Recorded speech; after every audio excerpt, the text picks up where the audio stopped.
10 days after the first U.S. bomb was fired, 200 cruise missiles and 600 bombs later, the President of the United States, President Barack Obama, took to the airwaves to tell the American people why he ordered this. Some nations may be able to turn a blind eye to atrocities in other countries. The United States of America is different. And as president, I refuse to wait for the images of slaughter and mass graves before taking action. He is fighting the words of his own Secretary of Defense, who has very publicly said the fight for Libya is not of vital interest to the United States. The president citing the list of reasons he thinks it is. Fear it would destabilize Tunisia and Egypt, and that it would send the wrong message to leaders fighting other popular revolutions.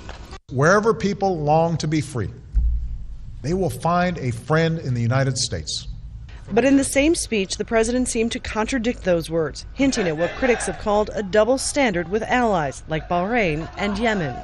It's true that America cannot use our military wherever repression occurs.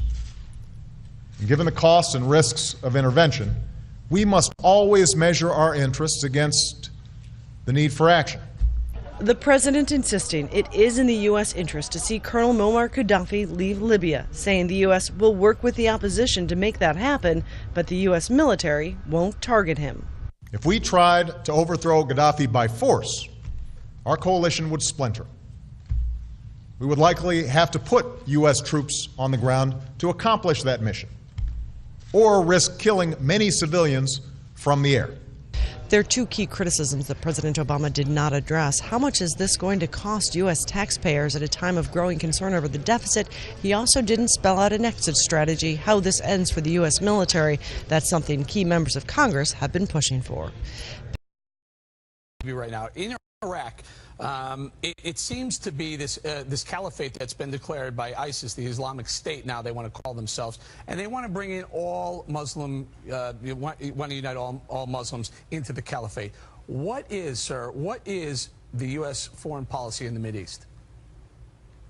It's a disaster, and here's the thing. We've been funding people who are allied with ISIS. ISIS is stronger because we've been funding Islamic rebels in Syria. There's also people coming from Libya as well. Libya is basically a jihadist wonderland. Syria is becoming a jihadist wonderland. And really, our involvement there has been to help the Islamic rebels. We say it's the moderate rebels, but one of the groups that we've given anti-tank weapons to has now publicly said they're going to turn those weapons on Israel as soon as they get a chance, and they'll try to take the Golan Heights back.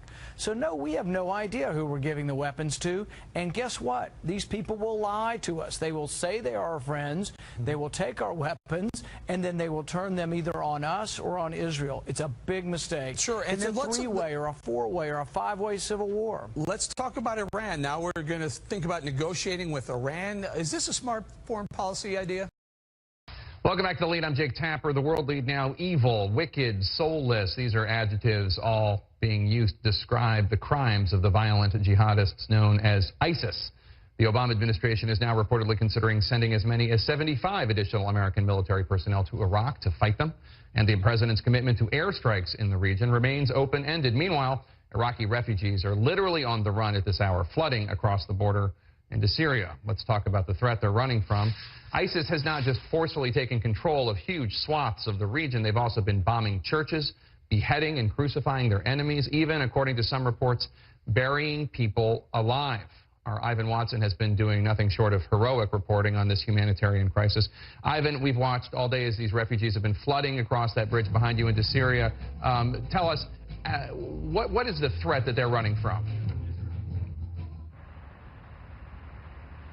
They're running from the ISIS militants. They say if they stay there, they'll get killed. And one very frightening detail that some of them added was they're saying that this is not just that ISIS militant army that is threatening them. They say that once ISIS moved into their area, and all the people that I met came from this northwestern Iraqi town of Sinjar, they said that once ISIS came in, then their own Arab neighbors joined ranks with the ISIS militants and started to threaten them and put pressure on them and commit acts of violence against them, which is truly a frightening scenario to try to imagine right now. And of course, the scenes that we saw there were nothing short of almost biblical, where you had these exhausted people, families, trudging across this bridge, across this river into Iraqi Kurdistan. The route that they're taking in is an ad hoc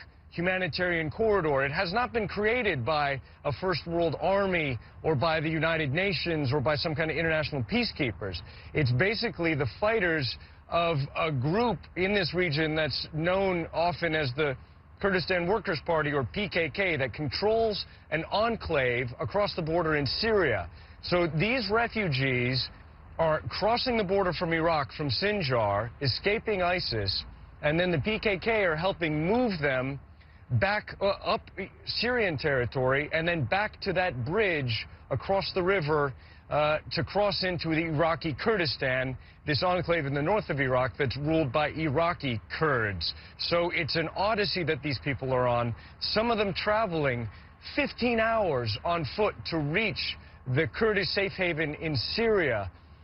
Jake, I spoke with one young man who says that he buried 2 of his infant brothers today on that long journey from Mount Sinjar to the Syrian border. Those are the kind of harrowing stories I was hearing from people today. Here, the aftermath of a devastating U.S. airstrike on ISIS fighters in northern Iraq. The Obama administration insists attacks from the air like this one are the limit of America's combat role in Iraq. But several veteran Iraq commanders we interviewed say mission creep is inevitable. I think this is the first toe in the water, and eventually this administration will have to confront how to destroy this Islamic State. When you look at the capabilities, or rather the lack of capabilities of the Iraqi military, that the U.S. is going to have to be more involved going forward. And provide them with professional military advice. And eventually, if U.S. forces are not on the ground, I don't see how we're going to keep ISIS at bay. For now, the administration has defined U.S. objectives very narrowly. 1, protect tens of thousands of members of Iraq's Yazidi minority from an impending massacre. And 2, protect hundreds of American diplomats and military advisors stationed in Erbil and Baghdad. However, even the Pentagon concedes those goals, as strictly defined, do not address ISIS itself. These strikes. Clad in a black turban with the humble bearing of the most respected imam, he appeared in an ornate mosque in Mosul. Assalamu alaikum wa rahmatullahi wa barakatuh. But this was no man of peace. You should take up jihad to please God and fight in his name. This video from early July purportedly shows Abu Bakr al-Baghdadi, the mysterious leader of ISIS, declaring a new caliphate, an Islamic State in Iraq. Al-Baghdadi's grandiosity was striking. Everything about the caliph's outfit is meant to evoke the early Islamic empire and the rulers that governed it. He didn't just come out to say hello to his followers, he came out to say, I am the new leader of the entire Muslim world.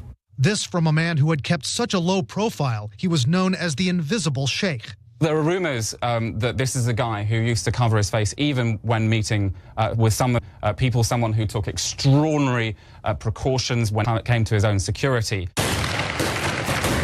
Al-Baghdadi was thought of as little more than a local thug when he was captured by U.S. forces in Fallujah about a decade ago.